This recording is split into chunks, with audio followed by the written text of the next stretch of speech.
ఏమండి చంద్రబాబు నాయుడు గారు, మీరు ఇదే ఎస్వి యూనివర్సిటీలో ఈ తిరుపతి గడ్డపైన ఎంఏ ఎకనామిక్స్ లో పిహెచ్డి చేశారు కదా, చదువుకున్నారు కదా.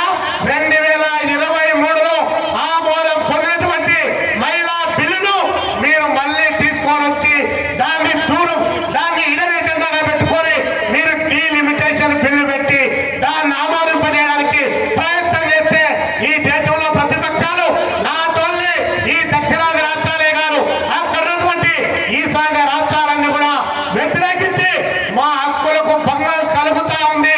మేము జనాభాను 1970లో ఇందిరాగాంధీ గారు పిలిపించే ఒక్కరు ముద్దు ఇద్దరు పిలిచితే చిక్కులు వెళ్ళని చెప్పి నినాదం ఇస్తే మేము అమలు చేసినందుకు మాకు ఇది శిక్ష అని చెప్పి ఒకవైపు అడుగుతా ఉంటే, ఆనాడు ఇందిరాగాంధీ గారు ఆ బిల్లు 25 సంవత్సరాలు ఫ్రీజ్ చేసింది. దాని తర్వాత మీ పార్టీకి సంబంధించినటువంటి అటల్ బిహారీ వాజ్పేయి గారు 25 సంవత్సరాలు ఫ్రీజ్ చేశారు. మీ అరుణ్ జైట్లీ గారు పార్లమెంట్ లో మాట్లాడారు. మరి మీకు సిగ్గు, లజ్జ, శరం, సోయి ఏమన్నా ఉందా? ఎందుకు మీరు అబద్ధాలు చెప్తున్నారు? ఇది మహిళా బిల్లా అని మేము అడుగుతున్నాం. మీకు గట్స్ ఉంటే ఈ వేదిక నుండి చెప్తా ఉన్నాం, కమ్యూనిస్టులుగానే చెప్తా ఉన్నాం. 543లో 33% వాటా 181 మహిళలకు ఇవ్వాలి. ఆ బిల్లును రేపే ప్రవేశపెట్టమని చెప్పి మేము అడుగుతా ఉన్నాం. కానీ బాబు గారు దాన్ని మాట్లాడక, ఇక్కడ సభలు పెడతారట, సందర్భాలు పెడతారట, 3 ప్రాంతాల్లో జనాన్ని ఎర్రిపాగులలో చేయడానికి ప్రయత్నం చేస్తున్నాడు. నీళ్లు లేక భూములు ఎండిపోతా ఉన్నాయి. మొక్కజొన్న రైతులు బజార్లోకి వచ్చారు. పెట్రోలు, డీజిల్ కొరత ఏర్పడి అటు గోదావరి జిల్లాలో రైతులు, ఇటు రాయలసీమ జిల్లాలో ఉన్నటువంటి రైతాంగం వీధుల్లోకి వచ్చి ఆందోళన చేస్తా ఉంటే, అలాంటి సమస్యలు అర్థం చేయడంలో ఈ రాష్ట్ర ప్రభుత్వం వైఫల్యం చెంది కేంద్ర ప్రభుత్వానికి భజన కార్యక్రమాల్లో ఉన్నాడు. ఈయన భజన చేస్తే మనందరం భజన చేయాలట. ఈయన మంచి అంటే మనం మంచనాలట. ఈయన చెడ్డ అంటే మన చెడ్డ అని చెప్పి పలకాలట. 1996లో స్టాలిన్ మంచివాడు, 2004లో స్టాలిన్ మంచివాడు, 2009లో స్టాలిన్ మంచివాడు. ఈ రోజు మాత్రం స్టాలిన్ మంచివాడు కాదు. నువ్వు పోయి చెన్నైకి పోయి చెన్నైలో మాట్లాడుతూ అక్కడ ఉన్నటువంటి ఎన్డీఏ గవర్నమెంట్ చెప్పింది, అమిత్ షా గారు చెప్పారు, ఆయనకి చెప్పాడు, ఆయన 1 గంట టైం ఇస్తే బిల్లు చేస్తానని చెప్పారని చెప్పి చిలకల పలుకులు పలుకుతా ఉన్నావు. మీరు చెప్పరాదా?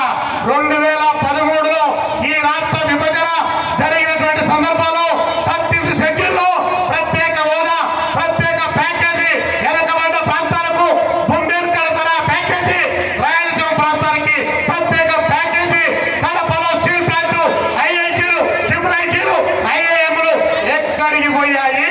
ఎక్కడ వచ్చాయి? మరి పార్లమెంటులోనే కదా, 13th షెడ్యూల్లోనే కదా, చట్టమే కదా చేసింది. మీ అమిత్ షా, మీ నరేంద్ర మోడీ, మీ వెంకయ్య నాయుడు గారే కదా చెప్పింది. మరి రాలేదే. అమిత్ షా అంటే ఈ దేశానికి ఏమన్నా ఐఎస్ఐ మార్క్ అనుకున్నావా? హల్ మార్క్ అనుకున్నావా? పెద్ద రక్త పిపాసి అని దేశమంతా చెప్తా ఉంటే నువ్వు మాట్లాడడం లేదు. పైగా మహిళలు అని చెప్తా ఉన్నావు. నిజంగానే మీకు మహిళల పైన ప్రేమ ఉందా? మీరు మహిళలను రక్షించడానికి ఉన్నారా? మీరు మహిళలను రక్షించాలనుకుంటే మణిపూర్లో బట్టలిచ్చి ఆడవాళ్ళను పరిగెత్తించి కుక్కీల మధ్య, నాగాల మధ్య మీ అధికార పీఠాల కోసం మీరు తగులు పెట్టి వాళ్ళను పరిగెత్తించి దారుణంగా వేటాడితే ఏమైపోయినా మీ నోర్లు? ఎందుకు మాట్లాడలే? నరేంద్ర మోడీ అర్థం చేశాడా? నువ్వు కూడా 45 సంవత్సరాలు రాజకీయాల్లో ఉన్నావు కదా, ప్రజాస్వామ్యాన్ని కాపాడాలని చెప్పి మాట్లాడేవాడే కదా, ఎందుకు మాట్లాడాల? మీరు ఉన్నావులో మహిళల పైన రేపు జరిగితే మీ నోళ్ళు ఎక్కడ పోయాయి?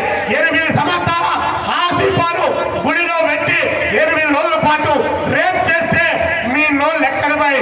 బల్కీస్ బాలుడు కడుపుతో ఉంటే రేపు చేసి పక్కనటువంటి బిడ్డలు బండకేసి బాలు కొడితే మీ నోళ్ళు ఎక్కడికి పోయాయి?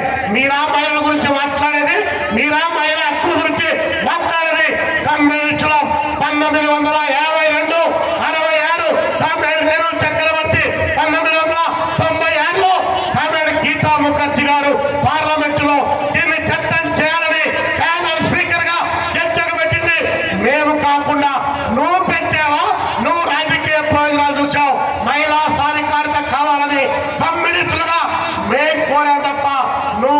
చంద్రబాబు గారు అని చెప్పి ఈ రాష్ట్రంలో కార్మిక వర్గం పెద్ద ఎత్తున ప్రచార క్యాంపెయిన్కు మనం శ్రీకారం చుట్టకపోతే పదే పదే చెబుతా ఉంటారు.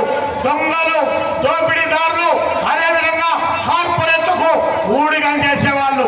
ఏం చెప్తున్నా అంటే ఇక్కడ కార్మిక వర్గం ఉంది 3,50,000 మంది అవుట్ సోర్సింగ్ కాంట్రాక్ట్ కార్మికులు ఉన్నారు. పర్మనెంట్ చేస్తానని చెప్పావు, చేశావా? కార్మికులకు పర్మనెంట్ చేశావా అని ఈ రోజు అడుగుతా ఉన్నాం.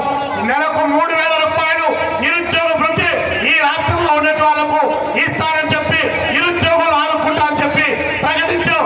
ఇచ్చావా 3,000 రూపాయలు? మేమే అడుగుతా ఉన్నాం. 2 సంవత్సరాలైంది. ఇవాళ ఏడాదికి 4 లక్షల ఉద్యోగాలు కల్పిస్తారన్నావు. ఈ 2 సంవత్సరాలకు 8 లక్షల ఉద్యోగాలు రావాలి. పట్టుమని 10,000 ఉద్యోగాలు కూడా నువ్వు ప్రకటించలే. నువ్వు చెప్పేది ఈ రాష్ట్రం మాట్లాడితే క్వాంటమ్ అని, గూగుల్, ఫర్మి అని చెప్పి ప్రజలకు సంబంధం లేనటువంటి వేరే వేరే కంపెనీలు చెప్పి మేము ఎంఓఏలు కుదుర్చుకున్నాం, సిఏఏ సనతులు పెట్టాం, మాకు లక్షల కోట్ల రూపాయలు ఇక్కడికి పెట్టుబడులు వచ్చాయని చెప్పి మాట్లాడుతూ ఉన్నారు. వచ్చాయా పెట్టుబడులు? 2014 నుంచి 2019 వరకు 20 లక్షల కోట్లు వచ్చాయని చెప్పావు. నీ తర్వాత వచ్చిన ముఖ్యమంత్రి ఆయనకు 20 లక్షల కోట్లు అన్నాడు. ఇప్పుడు మళ్ళా నువ్వు విశాఖపట్నంలో మీట్ పెట్టి మళ్ళీ 20 లక్షల కోట్లు 656 ఎంఓఈలు అన్నావు. వచ్చినాయా? వచ్చింటే ఏ పరిశ్రమలో ఎన్ని ఉద్యోగాలు, ఏ ఉపాధి ఎక్కడ క్రియేట్ అయిందో చెప్పని మేము అడుగుతా ఉంటే వీళ్ళు కమ్యూనిస్టులు అభివృద్ధి నిరోధకులని మా పైన దాడి చేస్తా ఉన్నాం. మేము అభివృద్ధి నిరోధకులు, మీరు అభివృద్ధి నిరోధకులు. మేము అభివృద్ధి కావాలని కోరుకుంటున్నాం కాబట్టి ఈ రోజు పారిశ్రామిక అభివృద్ధి కోసం మాకు ఇష్టమున్నా లేకపోయినా మా కార్మికుల యొక్క శ్రమ శక్తితో, మా రైతుల యొక్క త్యాగంతో వచ్చినటువంటి విశాఖ స్టీల్ ప్లాంట్ ఒక వైపున మూత పడతా ఉన్నా దానిపైన పోరాటం చేస్తున్నాయి. ఇంకో వైపున మిట్టల్ నాయకత్వంలో విశాఖ స్టీల్ ప్లాంట్ దగ్గర ఒకటి వస్తే దాన్ని కూడా ఆహ్వానించాం. గూగుల్ డేటా వచ్చింది 26,000 కోట్ల రూపాయలు నీ ప్రభుత్వం రైతు ఇచ్చింది. 150 మందికి కూడా ఉద్యోగాలు ఇవ్వలేదు. కాబట్టి భూ పంజారం, ల్యాండ్, శాండ్, వైడ్ విచ్చలవిడిగా ఈ రాష్ట్రంలో దోపిడీ జరుగుతా ఉంది. అరికట్టడానికి చంద్రబాబు నాయుడు గారు కానీ కూటమి ప్రభుత్వం కానీ ఏ ఒక్కటి చేయనటువంటి సందర్భం. అందుకనే కార్మికులు, కర్షకులు, రైతులు, విద్యార్థులు, యువజనులు, మహిళలు అందరూ కూడా ఐక్యమై ఈ రాష్ట్రంలో ఒక ప్రజా ఉద్యమాన్ని తీసుకొని రావాలి. కార్మిక వర్గం ప్రత్యామ్నాయం ఆలోచించకుండా, కార్మిక వర్గం ఈ దోపిడీ పాలకులకు వ్యతిరేకంగా మేమెవరూ పదులు పెట్టకుండా ఈ వ్యవస్థ మారదు. మన తలరాతలు మారేటువంటి సమస్య లేదు.